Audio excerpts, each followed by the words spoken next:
Did say it's recording. Here we go. There we go. There we go. Got it. Woo. Fixing Okay. my first I try. know. Hi everyone. Happy New Year. Let's say that. This is our Yeah, first Happy New episode of Year. 2026. Today we're welcoming the incredible Emiko Jean, the best-selling author of Tokyo Ever After, Mika in Real Life, and The Return of Ellie Black. She is has a brand new YA speculative rom-com called Love Me Tomorrow. We are so obsessed with this book because it's about a girl receiving letters from her future soulmate. Isn't that so amazing? Anyway, and she's trying to figure out who he is in the present. And so we cannot wait to dive into this amazing book. Welcome. Hi, thanks Welcome. for having me. Hi. Yeah, Yes, we're so excited to have you on. I've been seeing your book all over Instagram lately, so it's just like same, perfect that we're recording today. same. I know. Very exciting. So yeah, we want to dive in and we can kind of just, Yeah. yeah, a little So background. yeah, so for listeners who are meeting you for the first time, do you want to just do like a quick hello and then kind of tell us how you got into writing? We get a little background on you. Sure. I am Emiko Jean, and I write young adult and adult fiction. So I've written everything from contemporary romance to thrillers, and Love Me Tomorrow will be my seventh published book. I'm a little late to publishing and becoming an author. I had lots of varied careers before I kind of stumbled into writing. I was a pretty prolific reader growing up, but Mhm. there wasn't a lot of Japanese American representation when I was reading. And so I didn't really think that it was an avenue that I could pursue. So I tried lots of different things. I tried being a teacher, and I tried being a candle maker and a florist. I messed around with bugs for a little while and tried entomology. Um, Cool. but my path, eventually ended, wound up here with writing. So um, I started writing. I started writing when I was about 35, which I guess some people say is late, but that feels young to me now looking Feels back. Yeah, young, yeah, yes. I know. Fresh Yeah. little babies out in the world. Hmm. Yeah, that's so awesome. What, I know you said you were a reader. What do you like to read or did you like to read that kind of like inspired you into your like writing journey? I loved like all the fairy tale-ish books. Like I loved Ella Enchanted. I loved but then I also loved a lot of like horror and thrillers too. So you can kind of see like in the, in my backlog of reading material where some of my inspiration came from because I loved R.L. Stein and I loved Christopher Pike. Mhm. Do you guys know Christopher Pike? No, Okay. Christopher Well, What's Pike. one of his what's one of his book titles? I'm better with book titles than oh authors gosh. sometimes. I can look up. Yeah. Yeah, Christopher Pike. Anyways, he was a thriller horror Hmm. writer. Hmm. Really prolific. I think he probably has like 30 or 40 books out, but Oh, wow. I loved reading him. I loved all those Goosebumps stories. You remember the really Hmm. like scary um I should stay on brand right now and talk about romance because that's what we're going to talk about. But No, I but love horror. I'm like the horror Yeah. girly, oh so yeah, no, we should Tracy just talk loves about it. remember the really the books that had like there was one, the image is coming to me. It was like an image made out of smoke, but it was a skull on the front of the book. Did you Hmm. like Tales of Yes. Terror or something like that? Yes. Do you Yes. remember? It was like Uh-huh. short stories. Yeah. I loved reading that. Anyway, so I kind of ran the gamut from anything like fairy tale and romance to, anything that was mysterious or thrilling. Yeah. I know Christopher. It's the last vampire series is what I know. He has like Yes. Yeah. it's like Yes. Yeah. Yes. First Hmm. and Hmm. the Eternal Dawn. I don't think I've read But those. he also does there's like a Witch World is another series that he does. And I'm like, which I didn't re get into, but yeah, okay. That is it's kind of up our alley because Hmm. we also like fantasy romance, but then we're also into like horror thriller as well. Hmm. So we're it's a good Yeah. balance. It's good. Yeah. Some more than Yeah. others. We contain Al- multitudes. We contain Yeah, multitudes. yeah, Yeah. for Yeah. sure. Also, For I sure. think it's so cool that you were like a teacher and all these other things before you transitioned to writing. Mhm. I think 35 is very young as someone who is 20. Same. How old Yeah. are we? 36. We're 36 and we're twins and I forget sometimes. But Oh, I have I twins. you have twins? I have twins. Yeah. Yeah. Oh, that's awesome. Boy girl twins. Yeah. Oh. How old It's are been a they? it's been a journey. Oh, um, they are 8. Yeah. mhm. Yeah. Double trouble. Yep. Yeah, yeah. Yeah. It But it's a stays that special way. thing. It's a special thing. So Yes, for It sure. really is. Yeah. yeah. Oh, that's so cool. I love it when we get to meet other twins. Hmm. Yeah. But like you said, it's Yeah. also like so amazing that you got to like experience life and try all these like I feel like that brings so much experience to being Hmm. an author, right? Like you can put so much of yourself into the books, like from your life experience, being a mom or, you know, being a former That teacher. And so yeah. yeah, absolutely. I find myself like even kind of unbeknownst to me, like plucking on these different threads. So these different careers that Hmm. I've had. Hmm. Um, so I have like, of course, as authors, we always have different projects that we're developing. I have like 3 or 4 going at the same time in different states, and I have one that where the woman is a entomologist, and so and that's from my background, and so it's funny what things kind of come up organically. Hmm. Yeah, that's so cool. This is so random. I love that part of like the bugs. Mhm. Um I don't want to spend too much time talking about it. I think it's so cool that you were into that. I just read a book about a girl who was an entomologist. It was Mhm. called A House with Good Bones, and she would Mhm. talk about researching all these like beetles was her specialty, and I was like, I'm really into this. Then I started looking into bugs, and then Yeah. I saw all this beautiful art people did with like ethically sourced dead butterflies and stuff and moths making things. Mhm. Then I found a website where you can buy them wholesale, and I Yeah. think I'm going to try to make some because it looks so cool, and it all Oh, started with a wow. book. Hmm. Yeah. Yeah. Yeah, Yeah. The power of books. There you I go. know. Yeah. Yeah.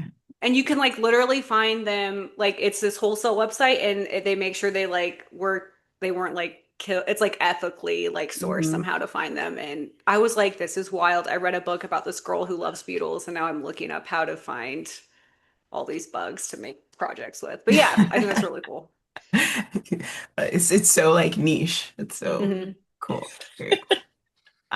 So you've, like you said, you've written across like a wide variety of genres. How does it feel like with this book coming out, like returning to young adult and focusing on that type of genre, this kind of like romance specifically? Like, do you feel like that? Did you like doing that? Was it intentional doing that? I know you said you have a bunch of projects going on right now, but Mhm. Yeah, I mean, I love romance. Romance is always kind of reading romance has always kind of been in my life. Like I remember very vividly um, picking up my mom's bodice rippers, and like reading those at a very young age, which was Hmm. an education. But I remember just loving romance, and so I knew, that's what I would eventually write. My first book that came out was a thriller, but um, I always kind of had romance in the back of my mind. And with these kind of like lighter, young adult books, it gives me kind of a break because I write really dark thrillers. And so I find that the cadence really works for me is to kind of go into these like really dark worlds and write thrillers and then have this kind of reprieve where I get to write something really lighthearted and fun. I mean, and there are, serious themes within Love Me Tomorrow that Emma, the main character, grapples with. But I find that, the thriller and the romance, they both kind of access different parts of my brain. yeah, yeah, that's Yeah. really cool and probably why we like it too. Like you Yeah. said, you get to go back and forth and not have to just choose one, right? Like the Hmm. readers like it too, you know? So yeah. Yeah. Hmm. Yeah. So where did this idea come from in Love Me Tomorrow about letters and this soulmate, future soulmates? Yes. Yeah. What was your inspiration? Yeah. So it always starts kind of like with a like what if question. And it's like, so for me the nugget was like, what if a girl started receiving love letters from the future, and then from that I kind of whittled down, well, who would they be from? And love letters it's so fun, and it's such a classic trope too. So Hmm. it's kind of playing on that but setting it in the future. And so of course it would have to be like her future soulmate, the person that's loved her forever and that is actually in her life now. And so that just kind of opened up all these different layers, like the mystery of who's writing, um, the romance of being loved by someone who already knows you, and this overarching question that Emma has, who's what she's grappling with, is whether you can trust love when you've been hurt. She's in high school, and her parents divorced when she was young, and that kind of casts a shadow over her feelings about love and trusting if love can stay and last a lifetime. Yeah. Yeah, Yeah, it's cool. it's giving me Lake House. Lake Yeah, House and yeah, Yeah. one of yeah. my favorite. I'm not even I've never into seen like it. Oh, it's so Oh, it's good. so good. It's Yeah. so good. Stacey, you haven't seen it? No, yeah, I'm gonna watch it. We're watching it yeah, after this. go Oh, it's so cry. good. Watch. It's so good. Go cry. But yeah, I love it. That's like you said, such a great concept, but in like a with a unique kind of twist. Was it? And Oh, sorry, Chanel. no, no, go ahead, go ahead. I was just gonna say, did you find it challenging to to get in the mind space to write the letters, or did you think it was kind of easy and just flowed out easily, I guess? That's such a good question. I did find it so challenging Mm-hmm. because I kind of had Emma, I had my character, and then I was like, well, what are they going to like say to each other? And is there Mm-hmm. going to be like, how does this actually work? So there was like the logistical part of it, like, well, how do love letters from the future actually work? So I grappled with that.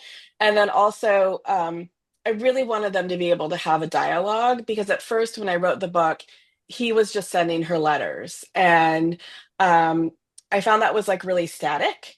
And I needed them to have more of an interaction because you kind of get throughout the course of the book not as only is she looking for the love of her life and who this boy is that is here now, but she's also falling in love simultaneously with this boy in the future. The other tricky part too is like figuring out how old like it's going to be, because at first I was like, Mm-hmm. well, if he's in his 30s, that's kind of like yucky and weird. So like Like, um whoa. so I was like, how far into the future is he going to be? And all of those tiny details that you don't think of, like when you have your lightning idea, you're like, oh, this is so great. And then once you Mm-hmm. start like kind of working with it and molding it, you really have to figure out how it all functions. Yeah, yeah. I didn't even think about that. Yeah, because Yeah, you're like, Yeah. I oh, didn't either. future, that's so Mm-hmm. great. And you're like, yeah, Yeah. he's 50 years old and she's I like know, and you're like, 60. whoa. Yeah. That's a little creepy. Yeah. Yeah. Yeah, you're right. You have to like think realistically, like, because you're putting together like Mm-hmm. reality and like this like fantasy, speculative kind of, Mm-hmm. yeah, that's so interesting.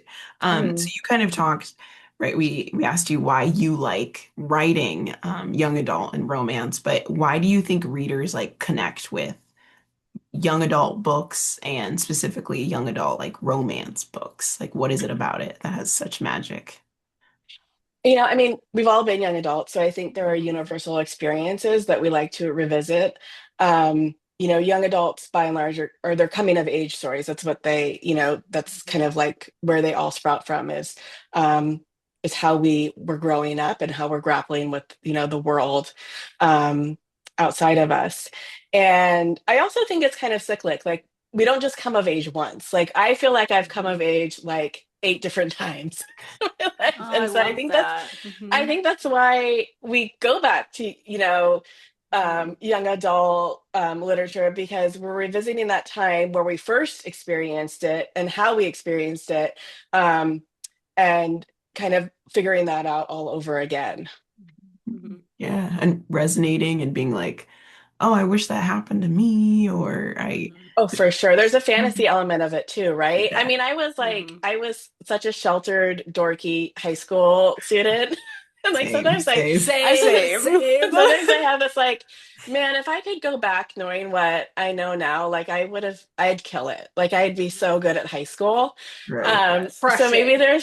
there's some like retroactive stuff that I'm trying to do or like Mm-hmm. unpack there where I'm trying to like redo my own high school experiences. I don't know. Yeah, yeah, for sure. I think that's not just you.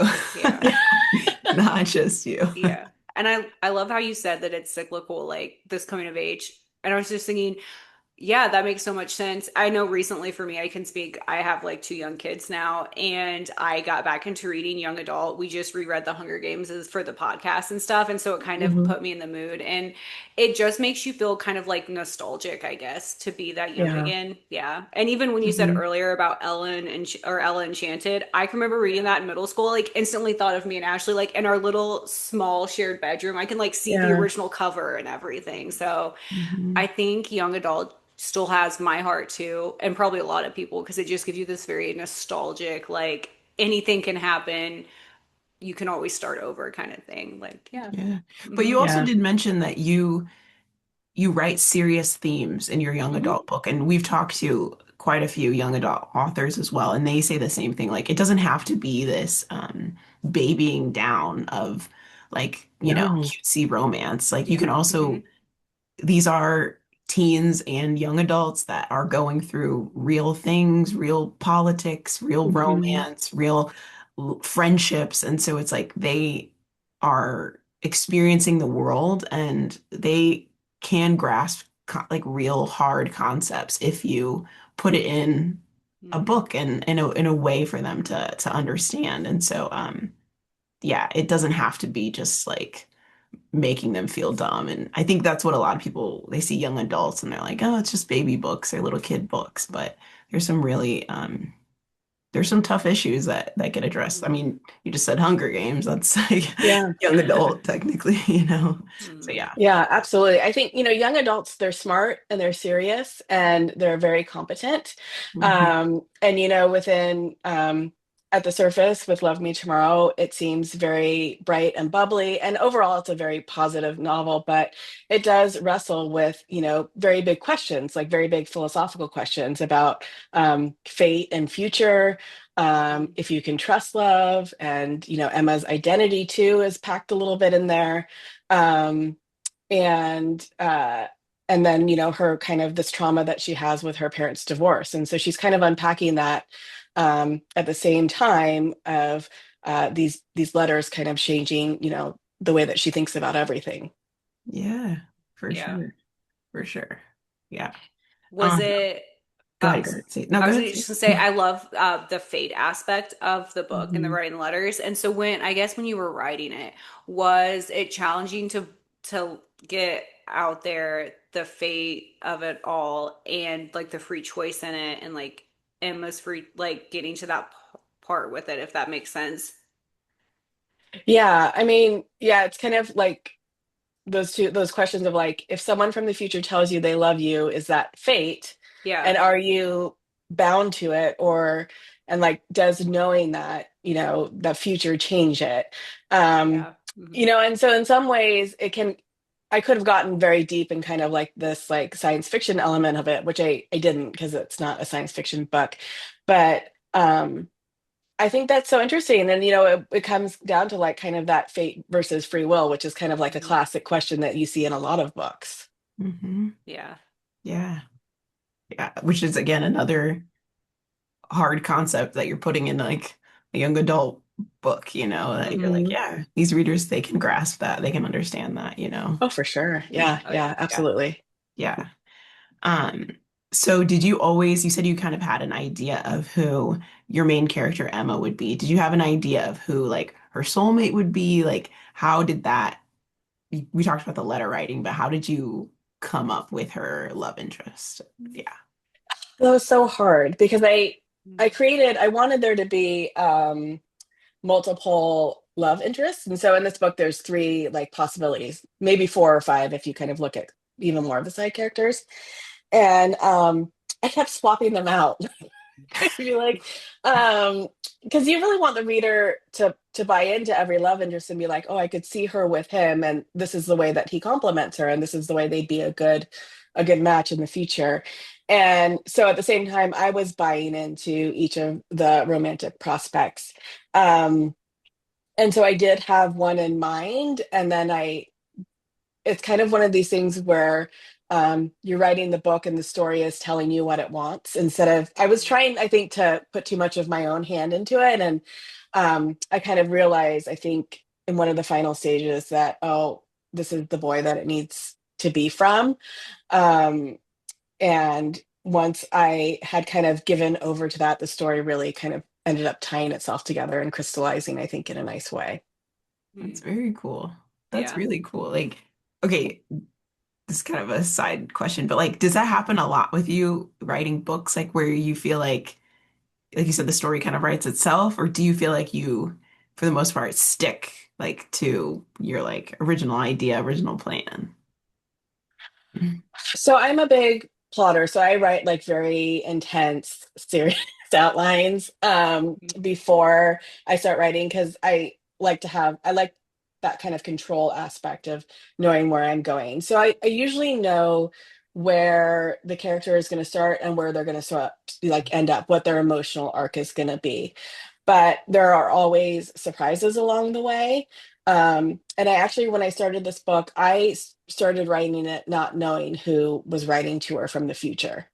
And so that was probably what I spent the most time in revisions was um, like honing all of those relationships and really figuring out, who was going to be her end game. Um, and it was like in writing all of them and kind of getting to know the characters more deeply, it was something that ended up kind of speaking to me from the page, like this is the boy, like this is her one from the future. It doesn't necessarily mean that she ends up with him, but it became very clear to me when I was writing who it should be. Yeah, that's super cool. Hmm. Like, and also very interesting again, because talking to every author has just like a different process. So it's so Yeah. interesting hearing about your writing process as well.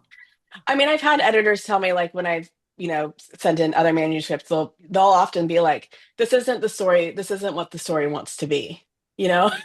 Hmm. Like, so you This, kind of have to separate yourself from it with, like, there's the story that I want it to be, but then there's the entity in itself. This is the what the story wants itself to be. So it has yeah, its own identity and shape too. yeah. That's so interesting. Yeah.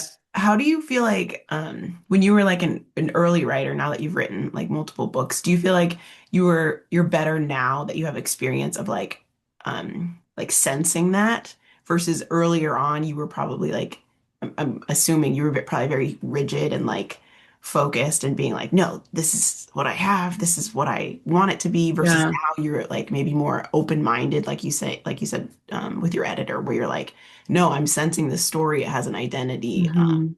Is that one of the things you've learned along the way as you've become like a published author, become more experienced author? Yeah, I mean, I think it also has to do, so there's, in tandem, there's also me getting older and kind of, coming into this point where I'm trusting my instincts more, Hmm. but like old thing, like, wisdom comes with age. It comes with, age in publishing too. So, Yeah. um, I end up trusting my instincts more. So oftentimes I'll have a chapter like plotted out, like I'm working on the sequel for Love Me Tomorrow right now. Um, and I'll have plotted something and then I start writing and I'm like, this doesn't feel right. And so it's really hard when I talk to like my agent or my editor. I'm like, it's just not feeling right. And then it's hard to like quantify, like, why doesn't it feel right? But I kind of have this sense that this doesn't this isn't the right trajectory right now for the story. So in this current draft, I'm in the third act where um, Emma is being challenged by some things. I won't go into too many details, but I had started to write the scene that I have set up, and I was like, this isn't right for her. And so now I'm going back and I'm kind of scrapping it and figuring out, where she needs to go. Yeah. Wow, that's so interesting. That's so cool that you could just sense it. Like the book is Yeah, speaking I for mean, it's like itself. it's trusting your gut, right? It's Yeah, trusting your yeah. gut. And The I think a lot of story. times we talk ourselves out of things. And so I'm trying to be better at kind of trusting my gut and that instinct. Like I've read books before. I know what a good story looks like. And this Hmm. is not a good, this is not a good turning Hmm. point, you know? Yeah. Hmm. That's so cool. That is so cool that you develop this instinct after however long. That's so awesome. I love it. I love Hmm. I think readers though too do too. That's like what makes a great reader because you're like either, you know, I feel like the story should be going this way or not. And that's kind of like readers have that same kind of built-in instinct. hmm Yeah. Yes. And then they get really harsh. Yeah. Oh yeah. They get Sometimes mad. they get a little too much. Sometimes a little too much. Yeah. Yeah. You're like, okay, okay.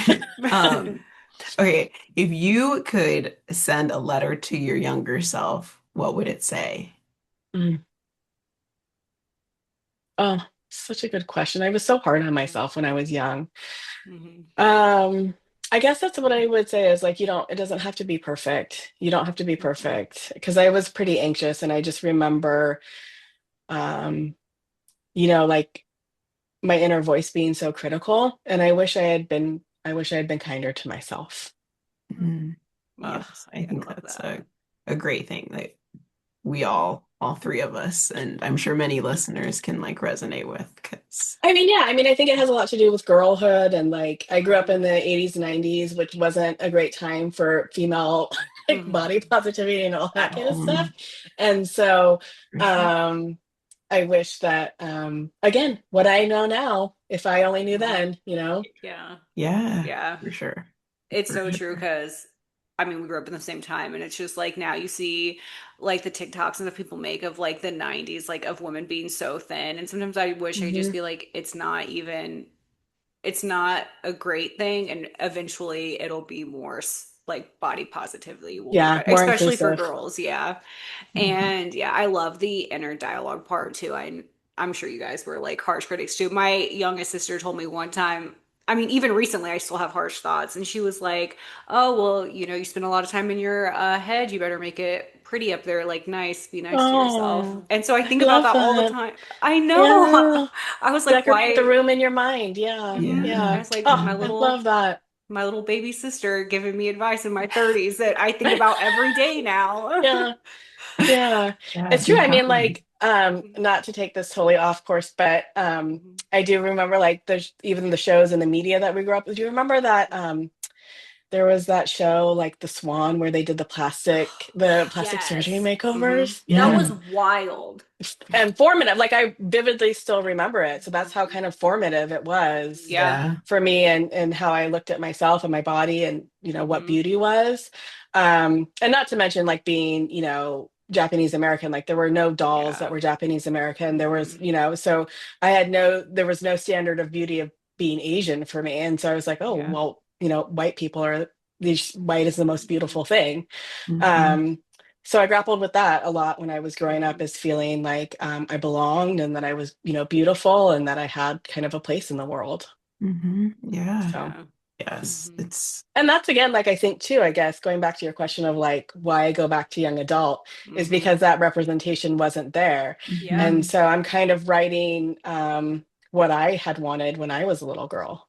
hmm Yeah, for Yeah. sure. And like, um, again, kind of on the same thread, but like, how do you, now that you are an author, published author, like, I guess, what is your maybe, I guess, something that you could tell other Asian American authors that are wanting to get published, or I guess even something that you've seen now in the publishing industry, as, an author of color, like, what do you want things to change, or do you have like some inspiration for someone who's wanting to break into the industry as an author? Like, I just know that there's not a lot of representation, even still. Like, it's better than hmm before, but it could always be better. Better.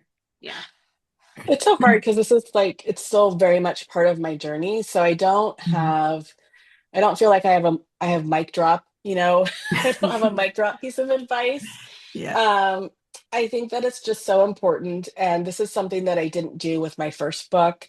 In my first book, I wrote with a white protagonist because I didn't think that I would be published. And so I think authenticity is so important. hmm And it doesn't mean that you have to lay your trauma out for everyone to see. You don't have to bear all of that. And so it just depends on what that looks like for you, but kind of writing authentically and writing to yourself is the most important thing. Um, and I think that's what a lot of readers now, especially in kind of like our digital age with like Instagram and everything, is people are craving that kind of seeing that authentic self. hmm Yeah, Yeah. for sure. Yeah. For sure. Yeah. I love that. Um, yeah, do you feel like your readers relate more to your books that have Asian character representation versus like your first book that wasn't, or? can you not tell, or I don't know if they say anything. Yeah, it's hard to tell. I haven't really had that Mhm. conversation with readers specifically Yeah. before. But I have recently, in this journey that I'm on, I did feel like for a long time that I had to be like the voice for Japanese Americans, and I always had to include a Japanese American character in my book. But I've Mhm. also recently, so this is what I'm talking about, the journey that I'm on. I've also given myself recently like permission not to have to do that. Yeah. Mhm. Like, Yeah. not to be the only Japanese American voice in the room, which I'm not, definitely not, but Yeah. not having to kind of carry that. And so I'm writing Yeah. now another book, a thriller that has two white protagonists, because that's kind of what the story is calling for. Mhm. I don't, and so, um, that's just kind of the journey that I've been on, is like figuring out when to explore what it means to be a yellow body in the United States, and Mhm. when I don't have to, when I can just Yeah. write something that doesn't need to like come from that kind of like deep wound. Yeah. Yeah. Yeah. That's Yeah. awesome. Again, and feels like you said, just authentic to yourself of what you want to Yeah. tell, what you feel needs to be Yeah. told. I think there is a trend for not a trend, but I realized, so for a long time I was writing kind of in that wounded place of like what it means to be a Japanese American, and I still kind of explore that. Um, but I also like with this book, with Love Me Tomorrow, I explore more of like what a joy it is to be Japanese American. Like Emma has a very strong relationship with her grandfather who lives in the house with him, and he's Japanese, and um, she doesn't grapple with that identity piece as much as some of my other characters do. So, Mhm. with each book, there's a new opportunity to kind of like figure out like, am I going to dive deep into that, or is it just going to be part of who she is? And it's this, Yeah. really positive part of who she is. Yeah. Yeah. Yeah. Yeah. And like readers need to see all of that. Like they, I or think get the so. chance to see all of that. Yeah. Yeah. I believe Mhm. so. I hope Yeah. so. Yeah. Yeah. Yeah. That's awesome. Yeah. Sorry, we took a dive away from I know. the questions, but like it was just so interesting. And Yeah. um, and I know that is like I'm looking at our questions. Identity is on there because, like you said, it Yeah. is part of your all of your books and stuff. But yeah, okay. I want to go back to your we've talked about you kind of plotting as and your writing process. Is there other like little niche things that you do when you're sitting down Oh and yeah. writing? Like, do you have like amount of words you need to write? Do you like listen to music? Is like I'm sure when you're on deadline you have certain things you have to do, but what like any kind of specific process you have to do when you're writing. So it changes depending on what part of the book process I'm in. So if I'm drafting, I'll listen to music. I'll listen to music with the lyrics, which I find really inspirational. And I'll usually have one song that is like the launching point for the book. So it's that I kind of have like a Pavlovian response to, where it's like, this song feels like it embodies the themes, the characters, all of it in the book. And for Love Me Tomorrow, it was Chemical by Post Malone. Um, Oh, okay. yeah, and I don't, and it doesn't always make sense, I but love it. Love it. I that's what I listened to. That was like, okay, now I'm in this like mindset, and then I have a whole playlist that I'll usually rotate through. When I am revising, I listen to either white noise or I listen to Mhm. like piano music. Just because I need to be paying a little bit more attention to kind of, the sentences, where the story is going, all that kind of stuff. So it's a little bit more detailed work. But when I'm kind of in that drafting kind of like, grooving phase, it's better for me to listen to something that has like lyrics, because I find like, lyrics they're so like poetic and prosy that it's easy to kind of write in tandem with them, like in within the beat of them, if Yeah, that makes very sense. Yeah. interesting. Yeah, It that's so does. Yeah. cool. So cool. Do you write like every single day? Or I write Monday through Friday, unless I'm on like a double deadline, which I am now. So I've been writing on Saturdays, but it's usually Monday through Friday. Like, I used to write like late at night and then all the time, like whenever I wanted to. I kind of Mhm. had like that more romantic writer schedule where it's like you just, when it takes you and everything. but then, I hit the mom life, and so I was like, I got to write when they're in school, and I have to write when I'm in time, when I have time. Um, so I have to be, a lot more disciplined these days where I'm writing. I usually write like 8 to 4, but I take mini breaks. So Mhm. usually write like I usually do like, As you should. Yeah. Yeah. three to 500 words an hour. Um, Wow. but I find that's decreased a little bit. I don't have that kind of like stamina anymore. I feel like that was like a 30-year-old thing. Now that I'm in my 40s, I Yeah. feel like it was a little less. But uh, yeah, and then eventually you get like a full draft, out of that. Yeah. That is so cool. Do you write at home or do you like in like cafes or do you write on vacation? Yeah. I don't write on vacation. Well, I always have my phone with me, and so on the notes app, I take lots and lots of notes. So, Mm. as I mentioned before, I'm like kind of developing multiple projects at the same time. So I'll have the working book titles in my notes app, and if something comes up, I'll either add it in there. So if it's like, a sentence, a line of prose, if it's a scene that I want to develop or look at, I'll just plop it into my notes. So when I start drafting, I usually have like 60,000 words of notes to kind of work through and outline. Um, but I don't like serious writing, like where I'm creating a scene or I'm trying to write a chapter. I do it pretty intentionally. So it's when I'm sitting at a desk.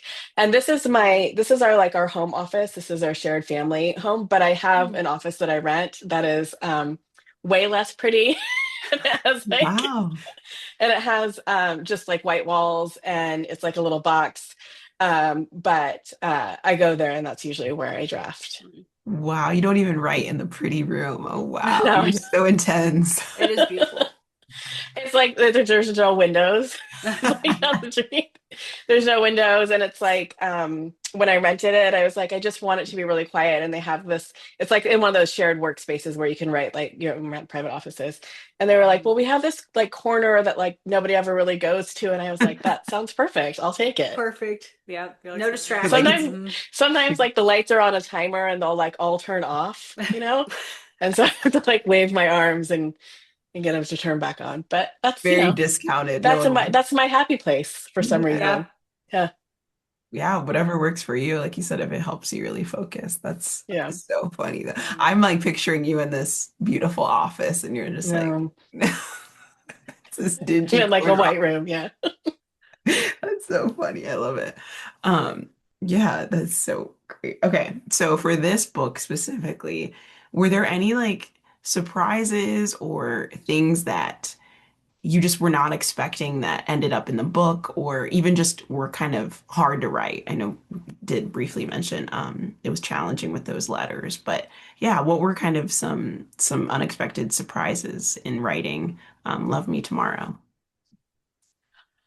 Yeah, I mean, I think really kind of figuring out the letters was an unexpected and also at times like unpleasant surprise, because it wasn't easy. It was the most challenging thing. Um and and again, like it surprised me who the letters were from. It was something that I kept swapping out these guys, and like it's going to be from him or it's going to be from like kind of this dark horse guy that nobody has really seen coming. Um and it surprised me who it ended up being, but then it all kind of makes beautiful sense. I'm trying to think of, in terms of with Emma or the other characters, aside from the romance and the letters, if there was anything that felt really surprising. And Emma, I had pretty planned out when I was writing her about who she was and um, where she was going to end up. The dad, she has a relationship with her dad, of course, and some of those scenes surprised me. How they kind of gone along. I wanted at first their relationship was going to be a bit more combative, uh, but I drew back on that a lot because it didn't feel like that was necessary to the plot. Um, and instead, we had him kind of getting remarried and all that kind of stuff. So, and that felt more organic for the story. So, um, yeah, I was gonna have her parents' divorce be a bit more bitter um and where her parents were fighting a lot more, but I decided that it wasn't necessary for the plot. Hmm. Yeah. Yeah. Yeah. Yeah. I love how your story like almost like speaks for itself too. Like it's growing with you as you grow the story kind of. Like how Hmm. you talk about it. I love it. It's a like you said it's its own character almost, the story. So, Yeah, yeah. It's its mhm. own entity in a lot of Mhm. ways. Um, yeah, and I think that's all part of kind of, the publishing or the bookmaking process is that at first the idea kind of really belongs to you, and in transition, the story becomes something in itself, and then, once it publishes, it doesn't really belong to you at all anymore. It's out in the world and it belongs to the readers. So I think that's all part of the journey of the book. Yeah. Yeah. That's yeah. The truth. Yeah. 100% the truth. Can you tell us, I know you mentioned that you're working on like the sequel, but is there Mhm. any other projects that you're working on that you can mention or yeah, Yeah. or even Yeah, I'd anything love else that to. you're Yeah. doing, like book cons or something like that? Yeah. Yeah, so all of that, yes to all of that. I so on the publishing front, on what I have coming out, so I have two books coming out this year because we're in 2026 now. I have Love Me Tomorrow that comes out in February, and then I have Before You Were Anne, which is coming out in October, which is the follow-up to The Return of Ellie Black, which was a thriller that I published in 2024, I think. Um, and so that's kind of exciting. Two Two books in books. 1 year is a lot. Yeah. Um, and then at the same time, I've been drafting the follow-up to Love Me Tomorrow, which will hopefully come out in 2027, but never say never, knock on wood. And I'm also drafting like an audio original book. That's a Oh, novella, that's another thriller.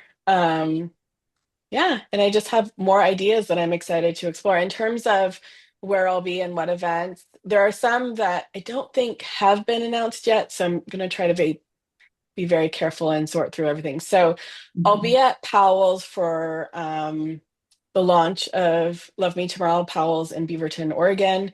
Oh, cool. Yeah, and I think there's one other tour stop I'm going to do. I decided not to do a big tour for Love Me Tomorrow, but I am doing a lot of festivals in March. And I think I'm kicking that off with the North Texas Teen Book Festival in Irving. I always want to say Irvington, but I think it's Irving, Texas.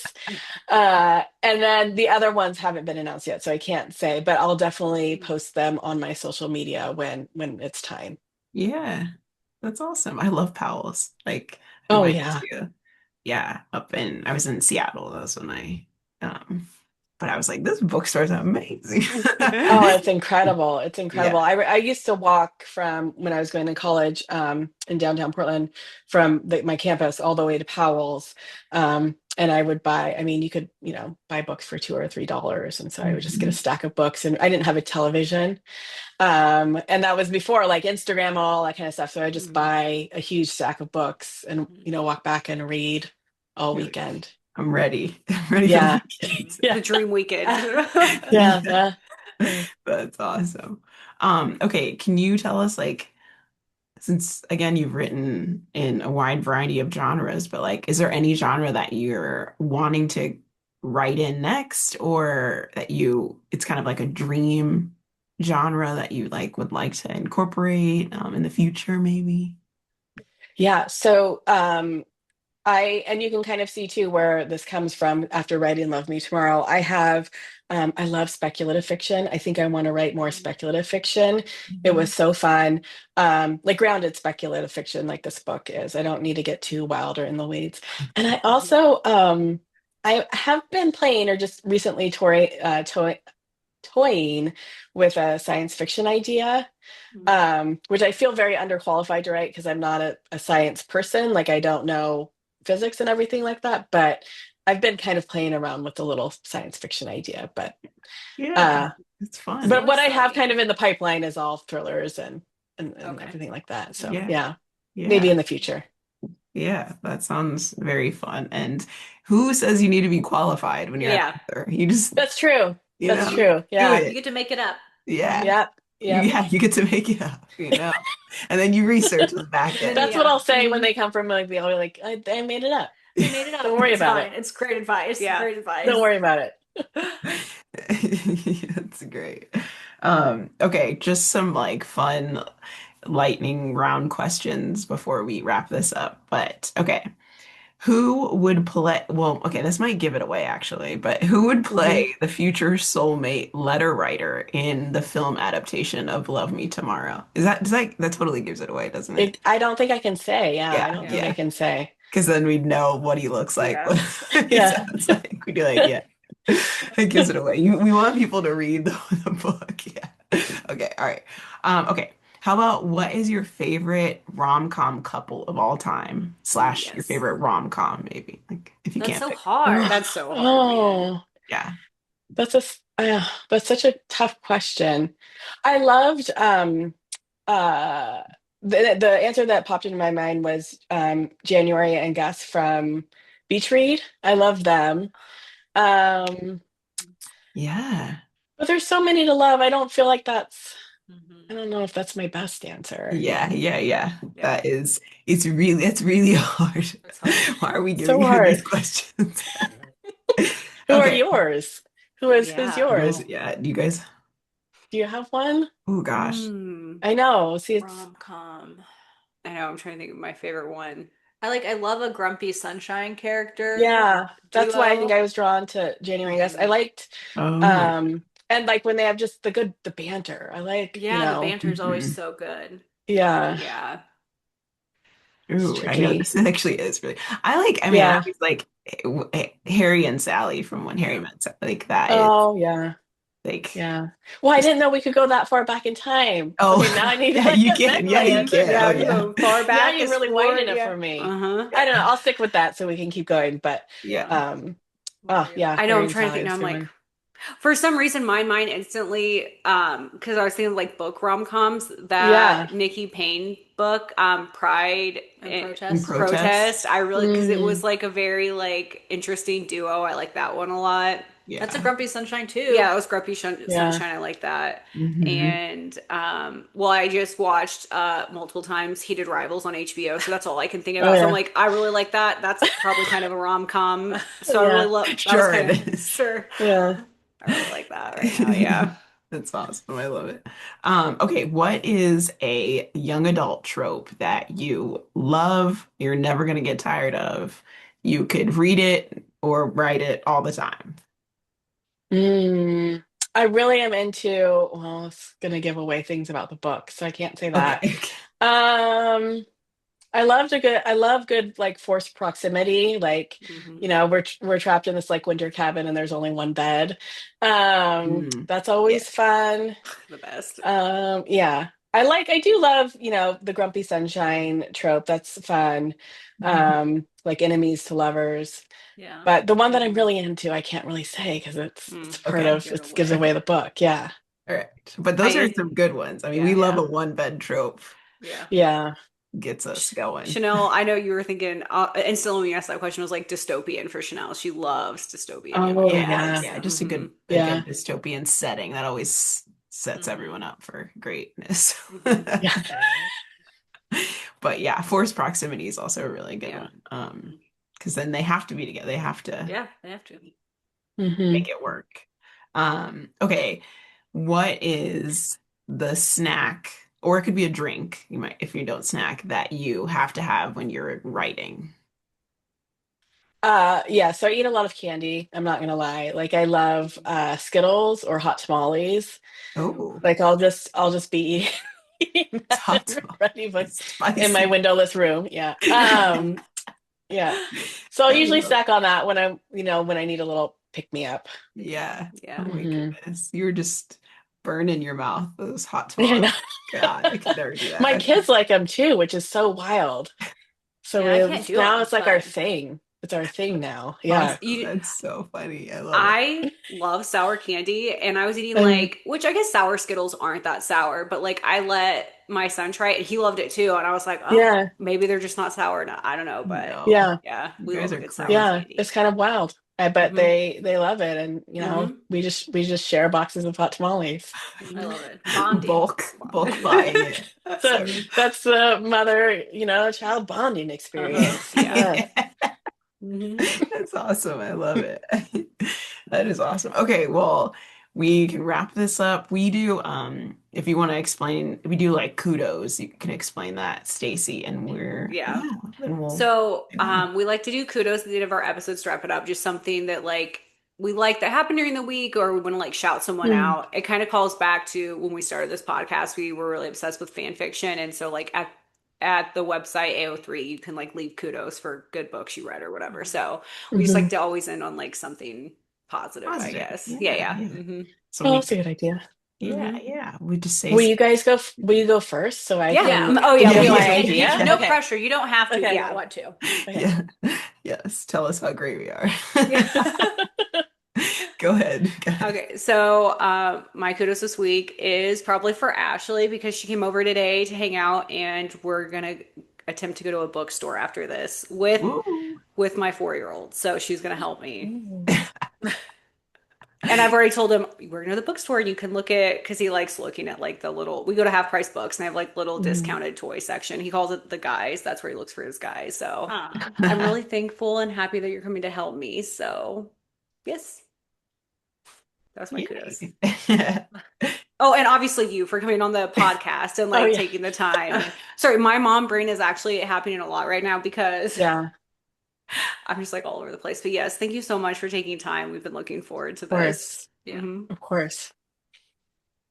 Go ahead, Ashley. Yeah, Okay. well, Yeah. Go ahead. sorry, I'm going to piggyback off of that because I've been so Okay. excited about this interview, and your work is just amazing, and you're incredible, and you took all this time out of your day to meet with us today, and just thank you so Hmm. much for being just this wonderful author and just available to the community, and we really appreciate Yeah. it.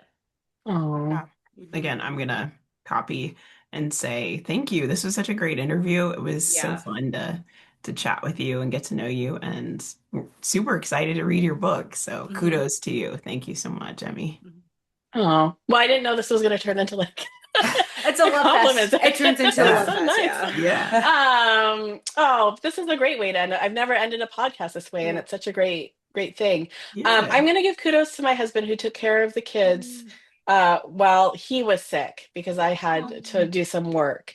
And so he did a great job, getting up and showing up and not letting them watch television all day, which I totally would have understood. But he got them outside and all this kind of stuff. So thank you to Craig. And also, I mean, obviously, thank you to you three for being here and for asking such great questions. I felt like this was such a rich and nice conversation to have on a Sunday morning, Sunday afternoon. Also grateful that you guys were able to reschedule for like a mid-morning time, not at like Yeah. 7 a.m. So I'm grateful for the late start time as always. Mhm. Yes. Yeah. So yeah, this is such a nice way to kind of kick off my Sunday. So Yeah. Yeah. um, so Yeah. Good. happy. Thank you. Oh, me Yeah, too. thank you. Can Yeah. you let everyone know where they can find you on social media?